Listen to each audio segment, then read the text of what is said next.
Hey friends, and welcome to the Girl Means Business podcast. I'm your host, Kendra Swalls, a photographer and educator on a mission to help you find your passion, power, and purpose through entrepreneurship.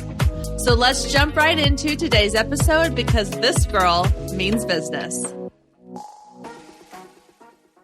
Hey there, and welcome to episode 129 of the Girl Means Business podcast.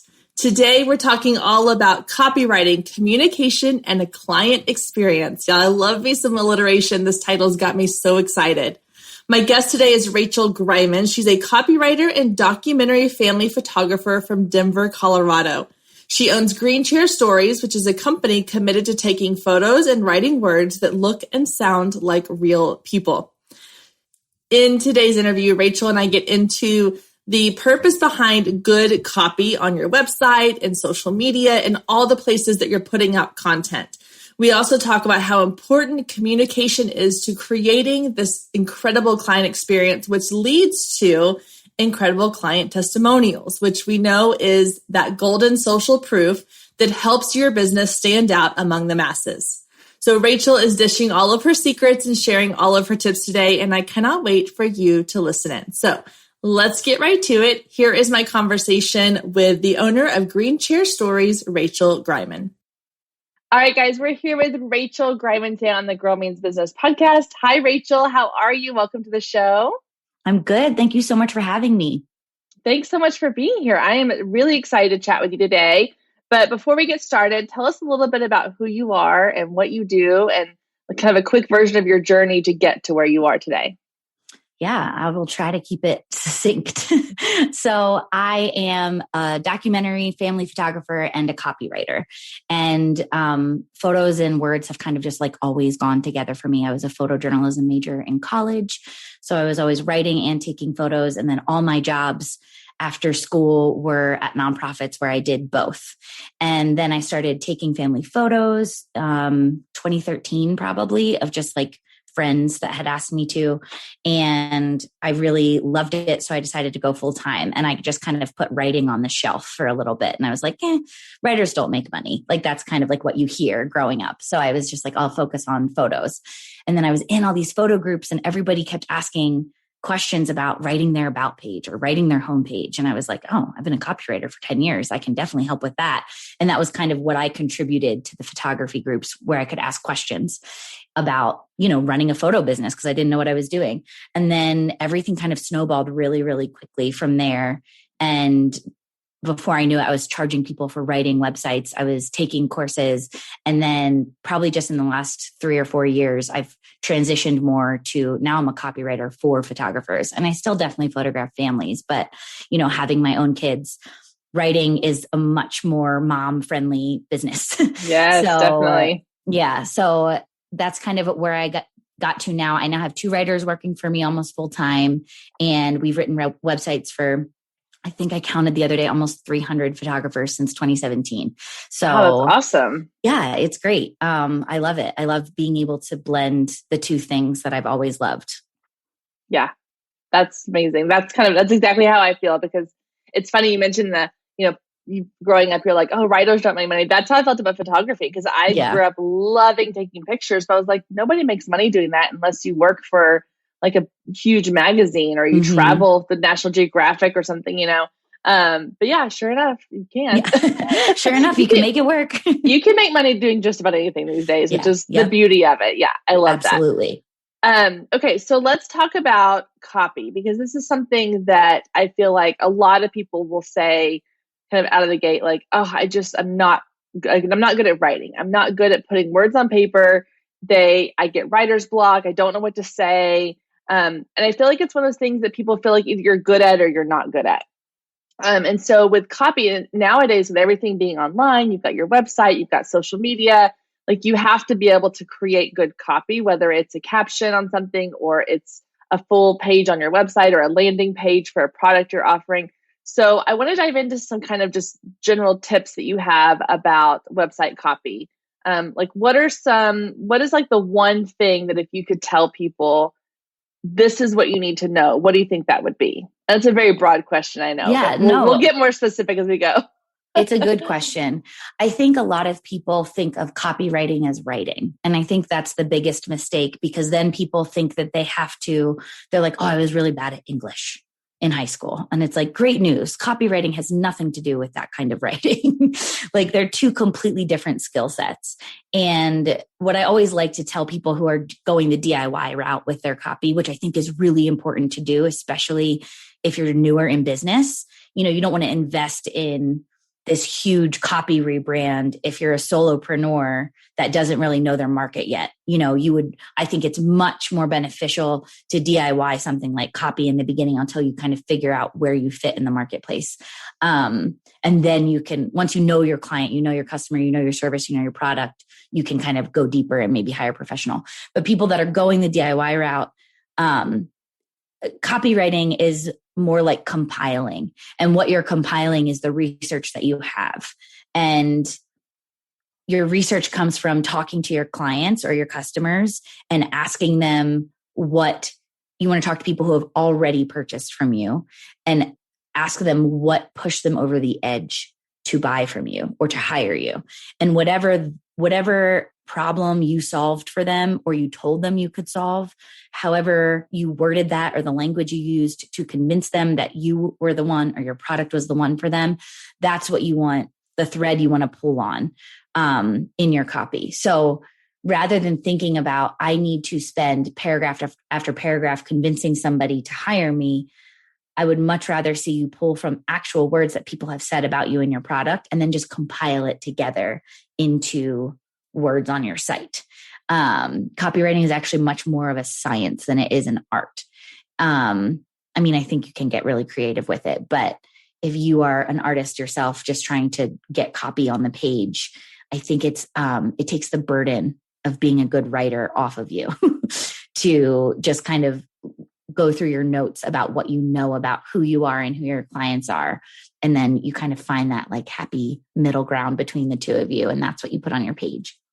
Oh, I like that. Yeah, because I think a lot of us think about writing as being, like the papers we had to write in high school where everything was perfect and it was done a certain way and it was very methodical. And this, I like what you said too, that it needs to be less about what you're trying to convince people of and what like your audience is already saying.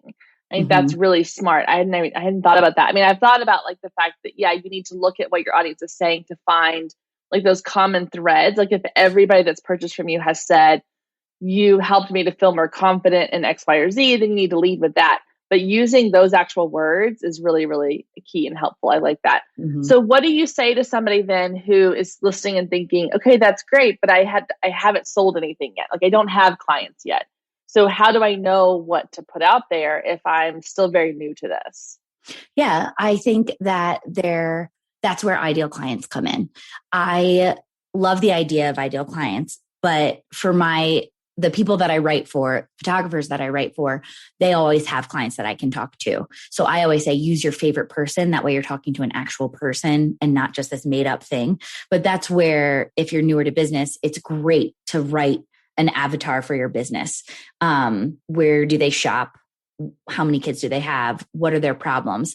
But I think the thing that gets tricky with ideal clients, or the problem that I have with it, it's much more about the what than the why.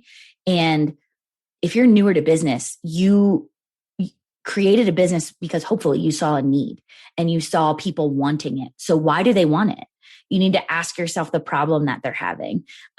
Most copy, like the most rudimentary, simple copy formula is PAS, problem, agitate, solution. So you figure out the problem that your potential clients are having. You write copy that kind of agitates that. You get them into the moment where they feel that pain most acutely, also known as the moment of highest tension. And then you present yourself as the solution.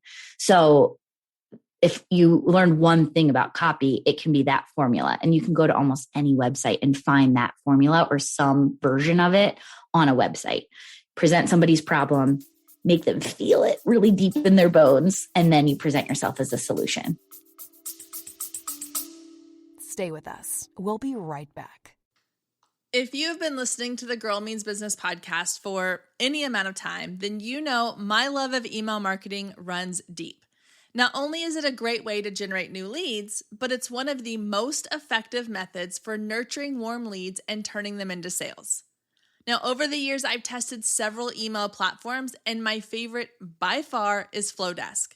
Not only do they make email marketing simple and easy, even for the technically challenged, but they have everything you need to create stunning emails, capture leads, make sales, and automate the entire process, giving you time back in your busy day. And the cherry on top is you're only charged one flat fee no matter how many subscribers you have. So while other platforms will increase your price when you go over your pricing tier limit, Flowdesk has no price increases or hidden fees. If you're ready to give Flowdesk a try, click the link below in the show notes to save 50% off your first year. Let Flowdesk help you design emails people will love. Click the link below and check it out. I have a feeling you're going to love it just as much as I do.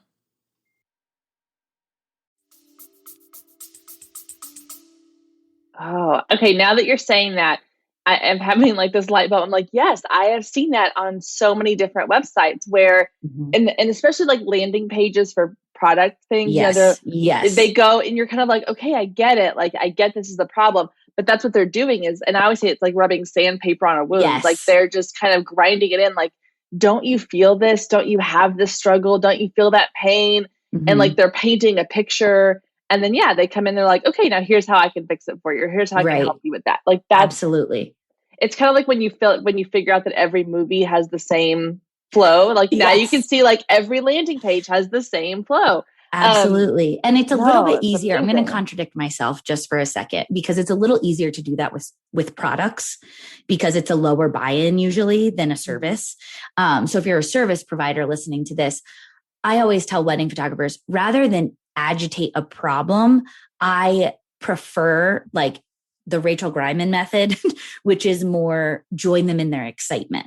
So if they're not coming to you because they have a problem, but they're coming to you because they need you to join them in their excitement, then you just want to jump into the conversation your reader is having in their head.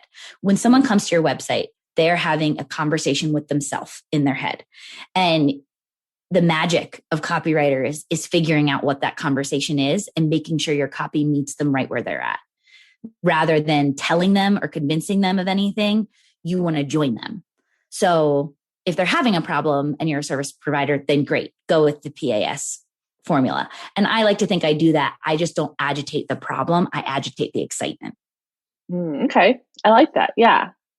No, that makes complete sense because that's true. And I think that's why like some people, you know, I've had a couple coaching clients that have been like, oh, I'm just going to hire somebody to do my copy for me, but they haven't done the work ahead of time to figure out like, well, who is it that I'm really like, who is my ideal client? They don't have that avatar. They don't know what that problem is. I always say it's those pain points, or in this case, it could be the joy points. I mean, it could be like, what are they excited about? What are they happy for? You know, but in a lot of cases, it's a pain point of like, what's the struggle they're having that you're trying to solve their problem for? And if you don't already know those things, I think creating copy is going to be that much harder. And that could be why you're having like that, writer's block. Absolutely. That's where the compiling comes in. Yes. If you do that back end work and you research a little bit and you have a clear understanding of who you're serving and how you do it and what you're giving them, then it really is just like pulling things from your documents and putting it on the page. It's assembling. Yeah. That's awesome. I love that. So let's talk a little bit about how the communication piece of this, because copy is it's a way for you to communicate with your potential clients or buyers or your audience without it coming, straight from your mouth. It's coming from the page, but it's all about creating an experience for your clients. I mean, the minute they land on your website to the minute that, they're done working with you, it's a journey that they're on with you.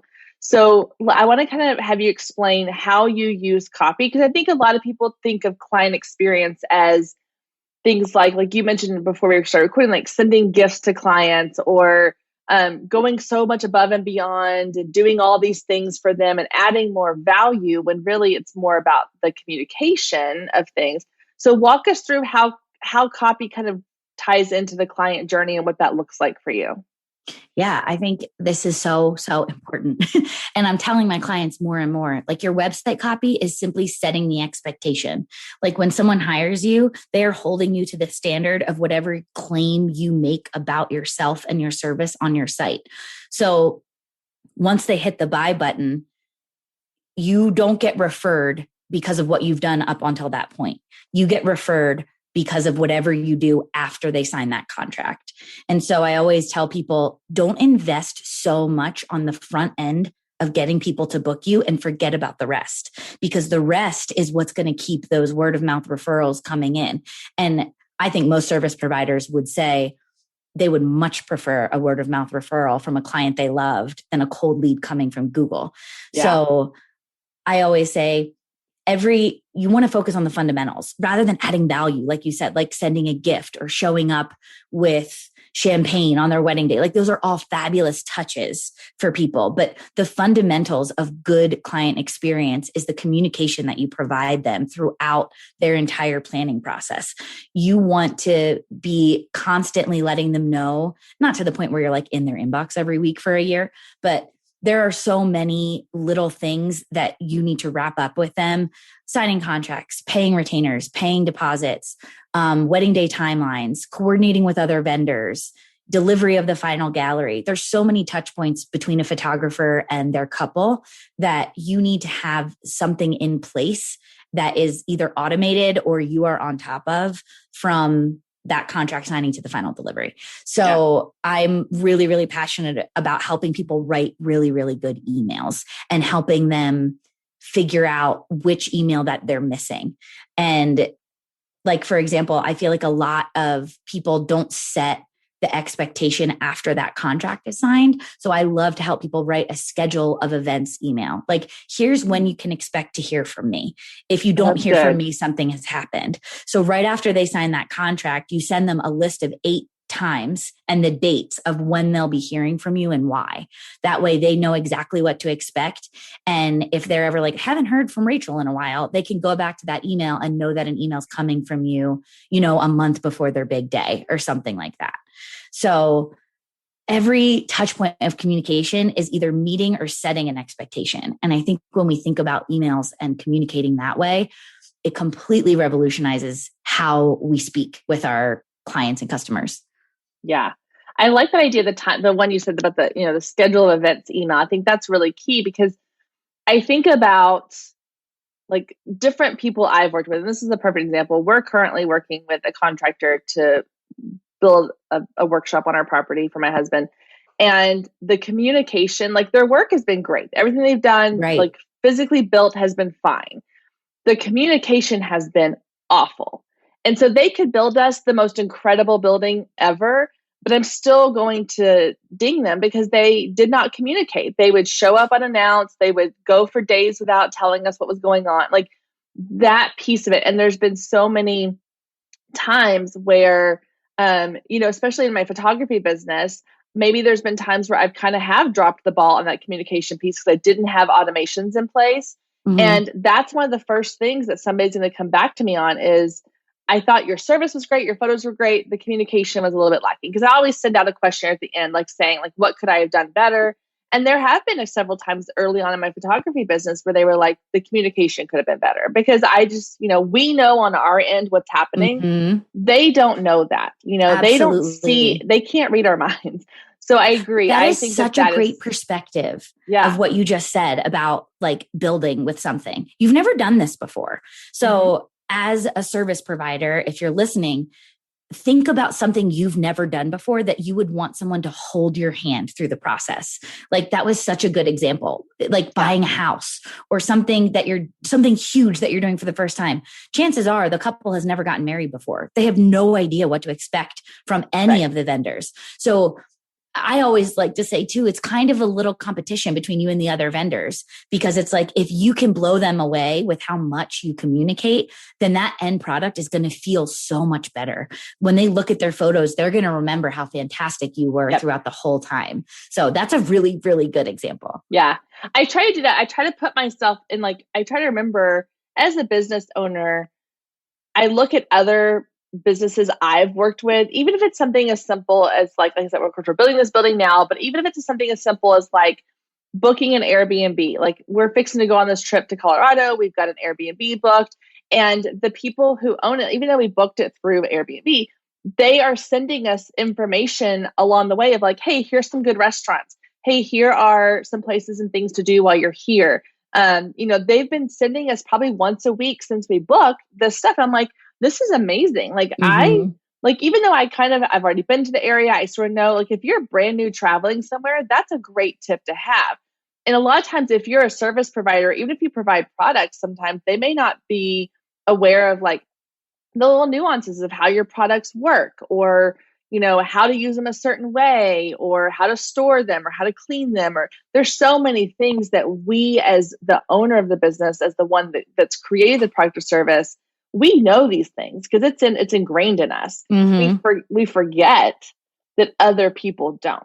And I'm big on email, and I'm big on the client experience. And I think that if you can have that perfect balance of communication, if you can provide them with enough information for them to feel comfortable and confident going forward, just like you said, you're going to set yourself apart from everybody else. It does not require these grand gestures. It just requires these simple, just think about your friendships. I mean, I don't need my friends to send me flowers once a week. I just need a text every now and then, It's that communication piece. So yeah, I think that's incredible.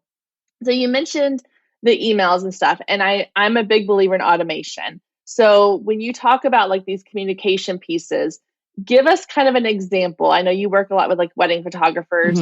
So give us an example of how you would set up those communications, what that looks like. You said like you have 8 kind of touch points there.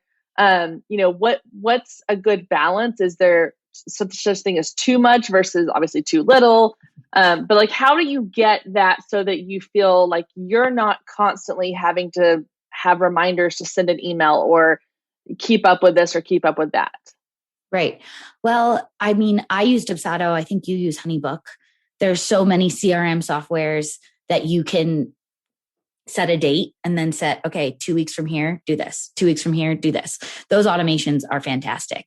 Fabulous. And especially when it comes to like contracts and invoices, to be able to just hit that on autopilot so you know you're getting paid and that you can remind them to pay you. I think that those kinds of investments they feel big if you're in the beginning of your business to spend a couple $100s a year on this software, but it is so life-changing when you finally invest in it that's what I always say. Like I sell email templates to photographers, and a lot of them give them to their VAs, their virtual assistants, to put in their workflow. So they become their canned templates, and then they can set automations for every client then. And I just think, I remember in the beginning of my business, just rewriting the same email 100,000 times and not realizing that I was literally copying and pasting from a previously sent email and then just personalizing. And so I even do that. I don't automate all my emails because I do like to put a lot of personal touches on them, but I have a canned template that I can just click and then everything's in red that I need to change to make it specific to the client that it's going to. As far as like enough or like too much or too little, I think, again, that just depends. Everybody's like, how can you write for wedding photographers over and over? Aren't you writing the same things? And it's like, no, there are so many different kinds of weddings. So I think your email communication goes back to your ideal customer or your favorite client you've ever worked with. You want to write to them and you want to meet them where they're at. If you know that the people coming to you have no clue what's going on, then you're going to communicate with them a little bit more. And hopefully you're getting the same client over and over and over, because that means you've really niched into the right place. Some people come to you, like I know a lot of copywriters who work with coaches. Coaches have typically worked with other copywriters. They don't need as much handholding. So you're not going to email them as much. But I think you're going to be able to read the room. If people don't respond to you ever in your emails that you're constantly sending out, you might want to tone it back a little bit. But I just like to always let people know that I'm thinking of them, especially because some service providers, again, wedding photographers, will book a year out. So you don't want to go from like 10 emails in a week when you book them to not hearing from them for 8 months. So that's what I mean when you want to add some touch points in there. Even if it's just like, hey, have you found your dress yet? Hey, here's my favorite wedding vendors if you're still looking for these 3 people to help you, that kind of thing. It's a peace of mind. I know for me, like, so we're going on 11 years anniversary this year, but when we booked our wedding photographer, we were doing a destination wedding. And so we never met with her in person. It was she was coming from a different place, and we were meeting in Key West, where we got married. And so me being the optimist, I was like, everything's great. My husband's more of he'll call himself a realist. I say pessimist, but he was like, she's not going to show up, blah, blah, blah. Because we hired her. And then it was like 6 or 8 months and we heard nothing from her. And then luckily she showed up. I mean, she did. But I was like, I can see how just even like a quick check-in email, like, hey, just checking in to make sure your wedding planning is going well. If you have any questions, let me know. Just those little things. If someone has hired you or has purchased a product from you, even like a little check-in email, like, hey, just want to check in and see how things are going, making sure. There's a couple companies that I purchased from, and it's funny how I am way more aware of these things now when I am a consumer of somebody else's products. So there's a nail polish company, Olive and June, and I love them. Yes, my best friend got me hooked on them. And I love that, like, when I order something, they send you like the little videos of like, here's how to do a manicure. And they kind of teach you the process along the way, but they will keep in touch with you in a way that feels very welcoming. It doesn't feel spammy or like overwhelming. But they're great about like following up and being like, hey, how's that going? Do you have any, tips? Or here's a great way to keep your nails looking great this summer when you may be in the water more or whatever. Those little touch points give that client that peace of mind, and that peace of mind is like the golden ticket when it comes to, client satisfaction. So especially when they're investing thousands of dollars, like nail polish, you're like 10 bucks in the hole or whatever. Bucks, But when someone's investing thousands of dollars, they want to know that you care about them. Especially, I think, and social media makes this a little tricky. They see you working. They see you posting. They see you active elsewhere. This was not a thing 5 years ago, where people could see everything their wedding photographer or service provider was doing in the off time that they weren't working with them. And so I think it's really important now to be like, hey, just because I've been like posting a different wedding every single day for the past 2 months doesn't mean I'm not thinking about you. Like, you're still on my mind. Yeah. Yeah, because every client wants to feel like that they're your most important, most valued client. 1,000%. If you can make them feel that way, even when you have, tons of other clients as well, then you've done something right. And I agree. I think that the communication piece is absolutely key. And a lot of that comes down to those emails, the copy, even having information on your websites. Whether I've seen one where a photographer that I know of, that she has kind of hidden pages on her website that are information pages. So for her, she does families, but once they book with her, then the little emails that she sends out sends them to like a private page kind of thing with like, okay, if you're looking for, where to shop for outfits for your family and you've got, boys, then here's a page you can go to, versus if you've got mostly girls in your family, here's a page she sends them to. So she kind of customizes it that way, which I think you mentioned, I wrote it down. The idea of knowing that you may have different types of clients and sending them different types of emails. So I was like, oh, that's genius, because even creating a different workflow, and I'll use the wedding example. If you have a very traditional bride who is like, we're going to have a ballroom wedding, we're doing all the traditional things, the cake cutting, the garter toss, the bouquet toss, the toast, the champagne, all those things, then you can send them a certain thing. But if you have a bride who's like, we are very non-traditional, we're going to get married in a field somewhere, random, and we're not doing, we're going to do the boho thing. And we're, going to have we're going to ride off into the sunset on some horses or whatever. Then you may have a different workflow you send them. And so I like the idea of kind of having a pretty, a general idea, but having kind of these customizable things where you're not sending the same thing to everybody. Because I think that's a fear that a lot of people have, especially with automation and things like that, is it's going to feel impersonal. And it doesn't have to feel impersonal. Because think about, you get automated emails in your inbox every single day, and they don't always feel impersonal. Mm-hmm. So I think that's a fear that a lot of people have, but I think you kind of touched on that when you were saying like you can go in and customize it, or you can have different workflows for different types of clients. Yes. And I do that even like when we write for a family photographer, it's very different than when we write for a wedding photographer. Those processes are a little bit different. But I think this is such a simple like delineation, but I think it's really important because I didn't know it when I started that it was different. Automation and templates are different things. Yes. Like automation is when your computer or the internet sends an email for you that you do not touch. You don't hit send on. You have told it when to send and it does it for you. A template is simply something that you have created and you can bring it into an email and you can doctor it up and send it whenever you want. And I think that's important because templates, I personally use templates a lot more than I use automated emails because everything is a little bit different and I do need to customize. So it still saves me, 30 minutes to an hour of time when I'm writing a response to someone, but it doesn't stress me out as much that somebody's going to get the wrong thing and know that my computer sent this for me. Yes. No, that's a good point. I think that's a very good differentiation because yes, like in my HoneyBook account, when someone inquires with me for a session, let's say someone's asking about a senior portrait session, I do have a template ready to go that I could just pull up, but then I customize it. I throw in some details. If they talk about a location that they're interested in, I put that in there. But when automations, like you said, like I do set up automatic like workflows. So like once they book with me, these are the emails that go out to them. Right. They're a little more kind of generic, but they are like an invoice or a contract, like no big deal. Yes. But I don't have to think about it. Like I don't have to put a reminder on my calendar and be like, oh yeah, I have to send that today. Because I have so many other things going on. I want that done for me. It's kind of like having a little digital virtual assistant send it out for you.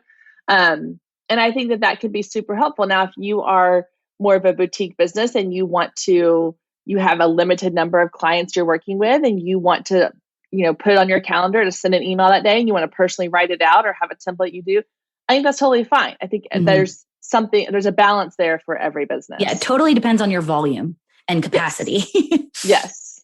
Yeah, absolutely. Absolutely. Okay. So one last quick question. Before we wrap up is what is one mistake, like kind of the biggest mistake you see people making when it comes to their copy?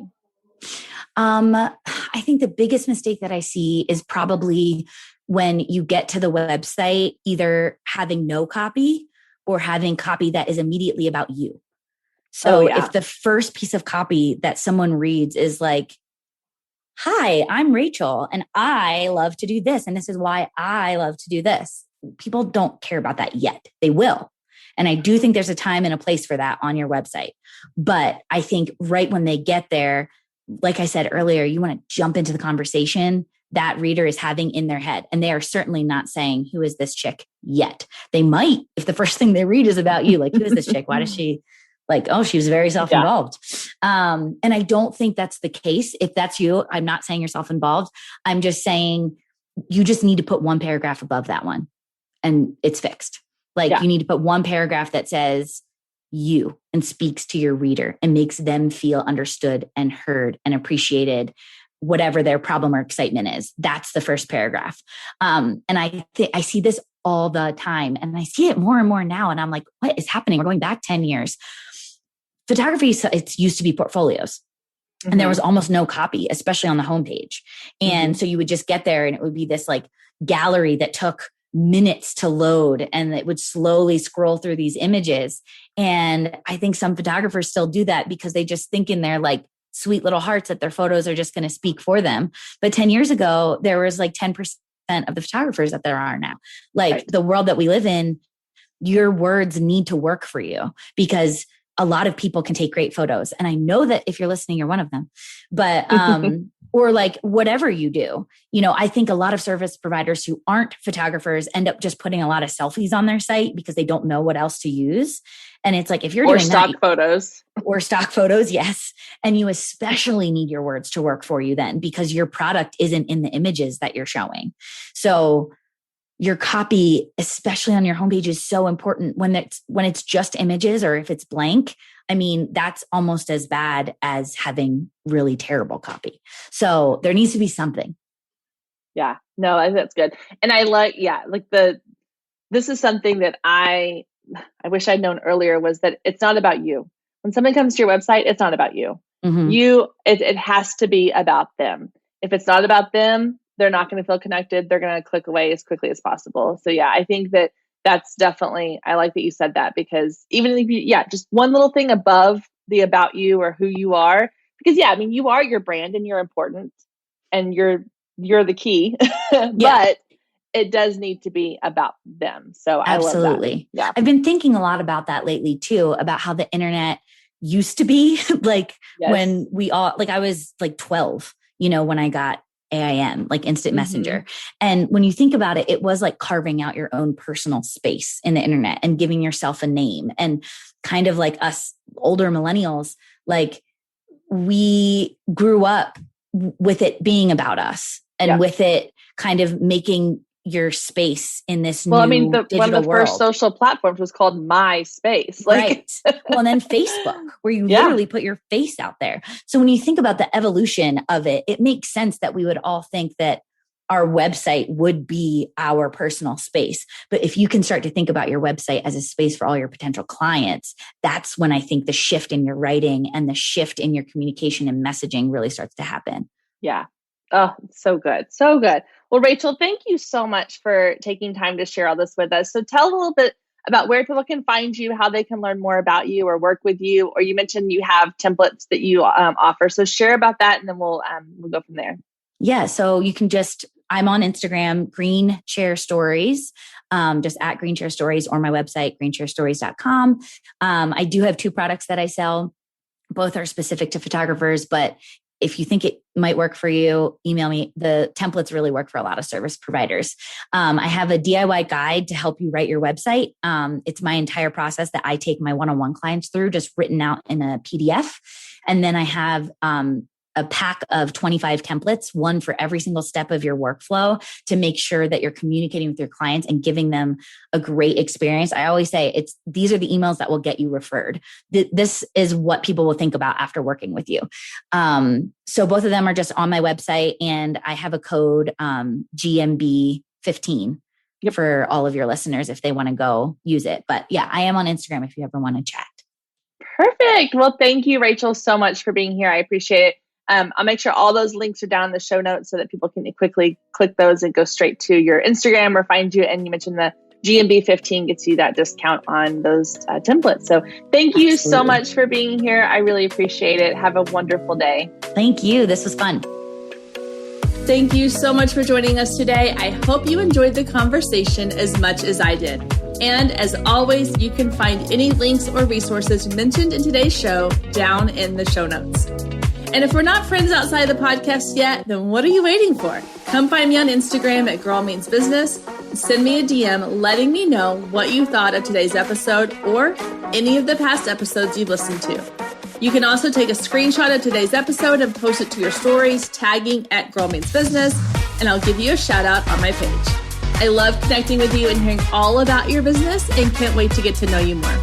I hope you have a wonderful week, and I will meet you back here next week, same time, same place.